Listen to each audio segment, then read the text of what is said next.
అందరికీ నమస్కారం. దివంగత పొన్నం ప్రభాకర్, పొంగులేటి గారు, మినిస్టర్స్ అందరు రండి దయచేసి. పొన్నం తీసుకోండి. ఇట్రా కనబడ నువ్వు ఇట్రా. మళ్ళా రెండు దిక్కుల మేమే అయిపోతాం. పాపనం రెండు సైడ్ల.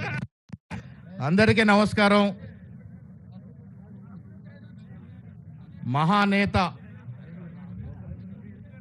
శస్త్ర సంకేత పరంగా 21వ శతాబ్దంకి పోవాలని కలలు కని యావత్ ప్రపంచ దేశాలతో పోటీ పడే విధంగా భారతదేశాన్ని తీర్చిదిద్దినటువంటి మహానాయకుడు రాజీవ్ గాంధీ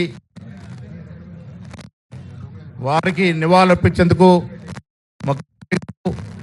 మంత్రులు, ఎమ్మెల్యేలు, ఎంపీలు, చైర్మన్లు అందరికీ రావడం జరిగింది. 18 ఏళ్లకే ఓటు హక్కు ఇచ్చి యువతరాన్ని దేశ నిర్మాణంలో భాగం కల్పించిన మహానేతకి ఇవాళ మనస్ఫూర్తిగా కాంగ్రెస్ పార్టీ ముఖ్యమంత్రిగా నివాళులర్పిస్తూ ఉన్నాం. ఇప్పుడు ముఖ్యమంత్రి గారు వారికి నివాళులర్పిస్తారు.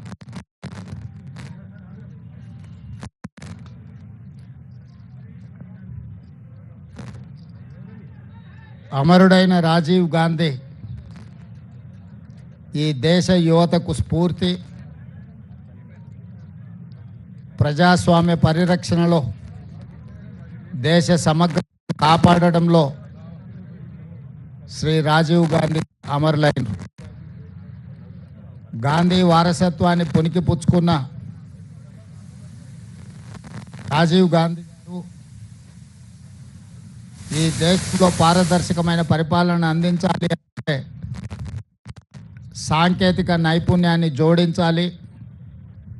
సాంకేతిక నైపుణ్యాన్ని జోడించినప్పుడే ప్రభుత్వం యొక్క నిర్ణయాలు, ప్రభుత్వం యొక్క సంక్షేమ పథకాలు చివరి పేదవాడి వరకు చేరుతాయని సంపూర్ణంగా విశ్వసించారు. అదేవిధంగా దేశ భవిష్యత్తును నిర్ణయించడంలో 21 సంవత్సరాల ఓటు హక్కును 18 సంవత్సరాలకు తగ్గించడం ద్వారా కళాశాలలో చదువుకుంటున్న విద్యార్థులు శాసనసభ్యులను, పార్లమెంట్ సభ్యులను ఎన్నుకోవడానికి ఈరోజు పునాదులు వేసిండ్రు. అదేవిధంగా స్థానిక సంస్థల్లో, చట్టసభలలో మహిళలకు సముచితమైన ప్రాతినిధ్యం ఉన్నప్పుడే సమస్యలు చర్చించబడతాయని చెప్పి ఆనాడు మొట్టమొదట స్థానిక సంస్థల్లో మహిళా రిజర్వేషన్లకు పునాదులు వేసింది రాజీవ్ గాంధీ గారు. ఈరోజు ఈ దేశంలో కంప్యూటర్, అదేవిధంగా టెలికాం యుగం ఈరోజు ప్రపంచంతో పోటీ పడుతున్నామంటే సిలికాన్ వ్యాలీలో భారతీయులే సిలికాన్ వ్యాలీని నడుపుతున్నారంటే ముఖ్యంగా తెలుగు రాష్ట్రాల నుంచి వచ్చిన ఐటీ నిపుణులు ఈరోజు సుసంపన్నమైన అమెరికా దేశాన్ని, ఆ దేశ ఆర్థిక వ్యవస్థను శాసించగలుగుతున్నారు అని అంటే ఈ దేశానికి కంప్యూటర్ను పరిచయం చేసింది రాజీవ్ గాంధీ గారు.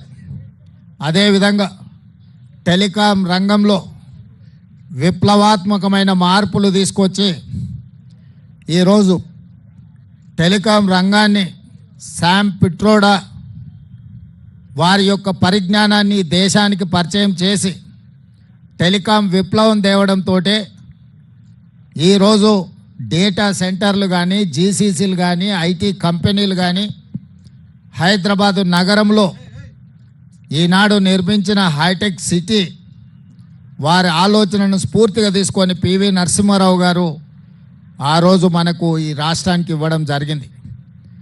నేదురుమల్లి జనార్దన్ రెడ్డి గారు ఉన్నప్పుడు ముఖ్యమంత్రిగా పునాది రాయి వేసి మొట్టమొదటిసారి హైటెక్ సిటీకి నాంది పలికినరు. ఈరోజు ఫార్మా రంగంలో కానీ, ఐటీ రంగంలో కానీ, సాంకేతిక టెలికాం రంగంలో ఈ దేశంలోనే తెలంగాణ రాష్ట్రం ప్రథమ స్థానంలో నిలబడ్డది అని అంటే దానికి రాజీవ్ గాంధీ గారి ఎనలేని కృషి ఈరోజు మనం చూస్తున్నాం. స్థానిక సంస్థల్లో ఆనాడు రాజీవ్ గాంధీ గారు ఇచ్చిన మహిళా రిజర్వేషన్, ఆ స్ఫూర్తితో శ్రీమతి సోనియా గాంధీ గారు రాజ్యసభలో చట్టసభలకు మహిళా రిజర్వేషన్లు ఇవ్వాలి అని యూపీఏ చైర్పర్సన్గా బిల్లును ఆమోదించడం జరిగింది. సోనియా గాంధీ గారి ఒత్తిడి వల్ల మోడీకి బీజేపీకి ఇష్టం లేకపోయినా ఈనాడు చట్టసభలలో మహిళా రిజర్వేషన్లు తీసుకురావాల్సిన పరిస్థితి వచ్చింది. అందుకే ఈరోజు గొప్ప నాయకుడు, స్ఫూర్తి ప్రదాత రాజీవ్ గాంధీ ఈనాటి యువతకు స్ఫూర్తిగా ఉండాలి.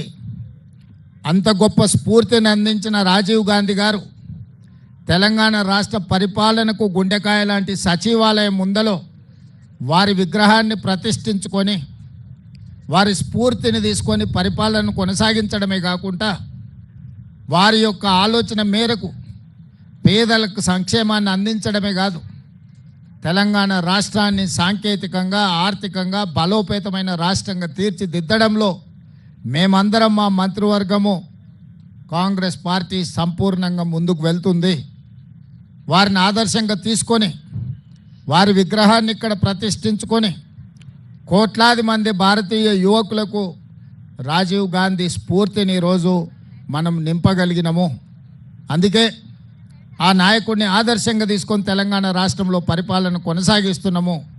వారి స్ఫూర్తితో సంక్షేమాన్ని, అభివృద్ధిని, అదేవిధంగా బలహీన వర్గాలకు 42% రిజర్వేషన్లను, అదేవిధంగా ఎస్సీ ఉపకులాలలో వర్గీకరణను, ఇలాంటి దీర్ఘకాలికమైన సామాజిక సమస్యలకు కూడా ఈరోజు మన ప్రభుత్వం పరిష్కారం చూపిస్తున్నది. హైదరాబాద్ నగరాన్ని ప్రపంచంతోనే పోటీ పడే విధంగా ఈరోజు ఫ్యూచర్ సిటీని నిర్మించుకోవడమే కాదు, మూసీ నది ప్రక్షాళనకు ఈరోజు శ్రీకారం చుడుతున్నాము. ఈ నగరాన్ని వారి స్ఫూర్తిగా అభివృద్ధి పదం వైపు నడిపిస్తాం. వారు మాకు ఆదర్శప్రాయుడైన నాయకుడు. దేశ యువత కూడా స్ఫూర్తిగా తీసుకోవాలి.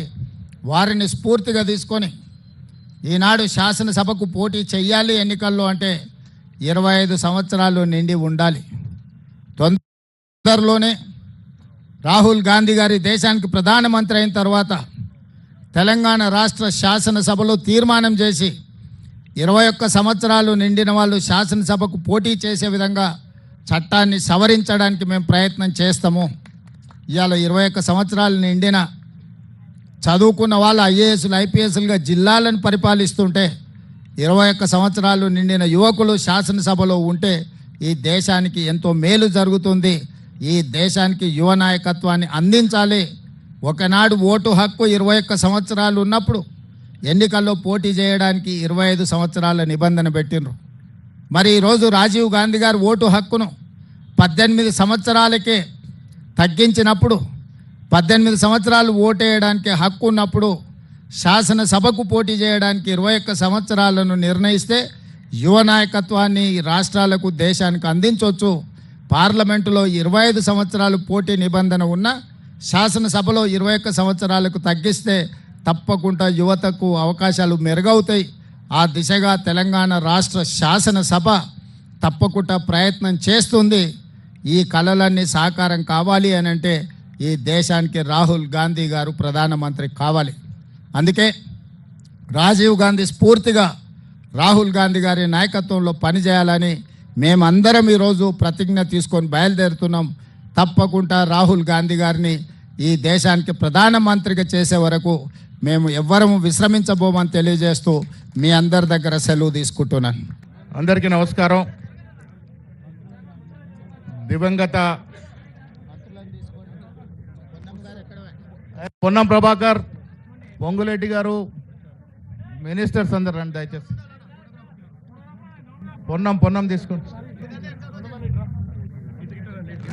ఇట్రా కనబడ, నువ్వు ఇట్రా.